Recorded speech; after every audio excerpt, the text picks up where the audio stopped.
What's happening, guys? This is House Cat MMA, and right now I'm going to be riffing about who I think Eddie Hall should fight next. But before I get into all that, if you would just take a second to like and subscribe, maybe do a little comment and sharing, that should be cool as fuck.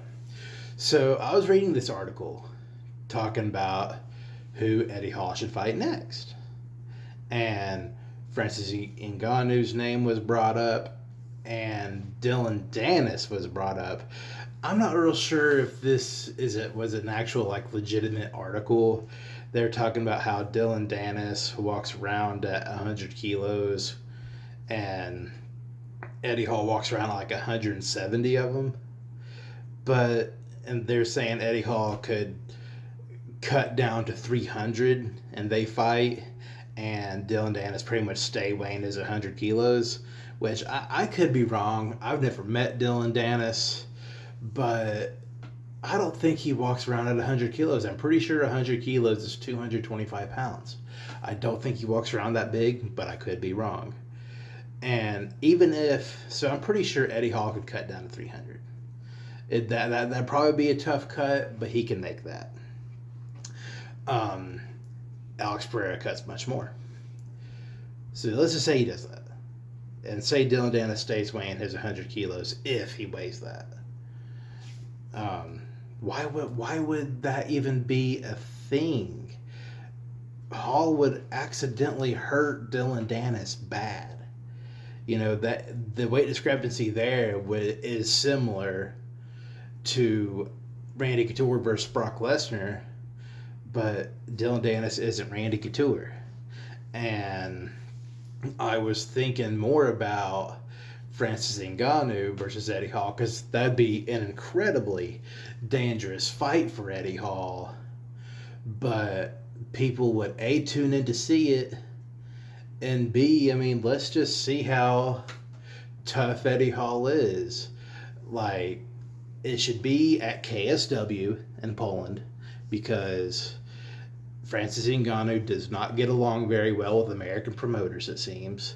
Have it at KSW, have it at super heavyweight, no fucking weight limit. Have Ngannou weigh in at his usual 273, 280. Maybe he'll bulk up a little bit, and have Eddie Hall weigh in at his usual 365 pounds, 350 pounds, and have them clash. Okay, like I said, very dangerous fight for Eddie Hall. But I mean, Eddie Hall fairly recently beat the dog shit out of Mariusz Pudzianowski. And Mariusz Pudzianowski is a giant of a man who was 18-9 in MMA before Eddie Hall threw him quarter way across the octagon with a left underhook and punched him in the back of the head probably 13 times. Like, I'm not saying that Eddie Hall could do that to Ngannou, but I mean, if anybody can, it's probably Eddie Hall. Eddie Hall's so Eddie Hall knows how to fight. Now, is he a skilled MMA fighter? Who knows? But he knows how to fight, and he is arguably, well, he's top 5 strongest men to ever live. So you let a guy like Eddie Hall get a hold of Ngannou, I mean, who knows what the fuck could happen. I'm not saying that Eddie Hall would win. I'm pretty sure Ngannou would knock Eddie Hall the fuck out. But I'm not even going to say that. I just did, but I retract it.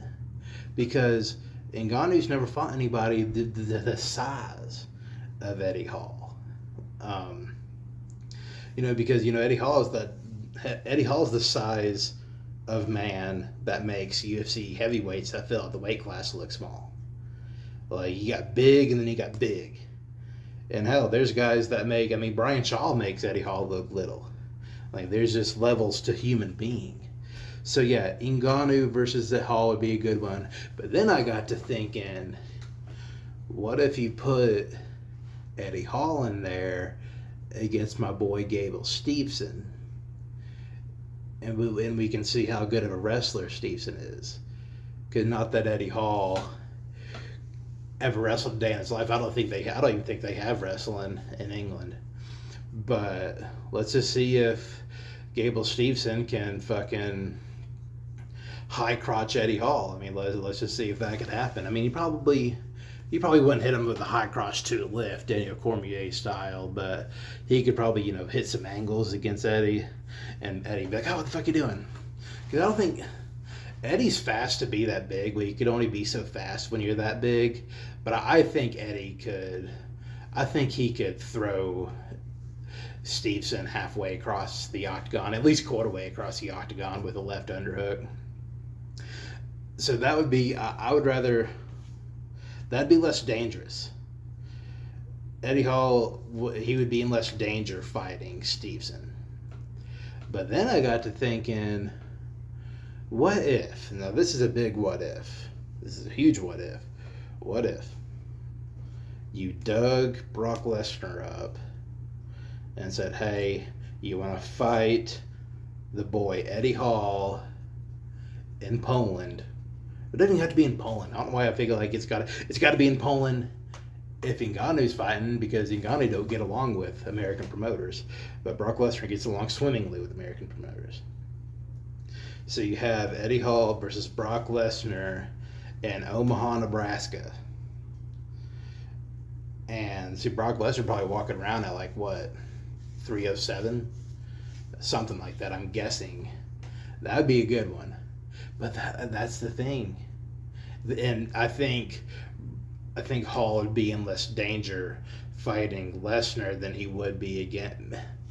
No, I think Lesnar and Stevenson are the same level of dangerous. With Brock Lesnar, you're dealing with more man. You're dealing with a few inches in height, about 47, 50 pounds in weight. You'll be dealing with more human being. But Brock Lesnar's not going to be near as fast as Stevenson. So, but who's the bigger money fight, Ngannou or Lesnar or Stevenson? I'm gonna go Lesnar. Lesnar has a way bigger fan base than Ngannou. And can Ngannou throw Lesnar quarterway across the octagon with a left underhook? I'm really stuck on that because Puchinowski's a former high-level strongman, and Hall made him look like a fucking baby fucking capybara. I mean, it was just the craziest thing. I'd like to shake hands with Eddie Hall just to feel like that strength. Because there's this one time I met Daniel Cormier, and I was like, "Hey, Daniel Cormier, how's it going?" And he put his arm around me for a picture. And I think it was his left arm. He put his arm around me. I was like, "What the fuck?"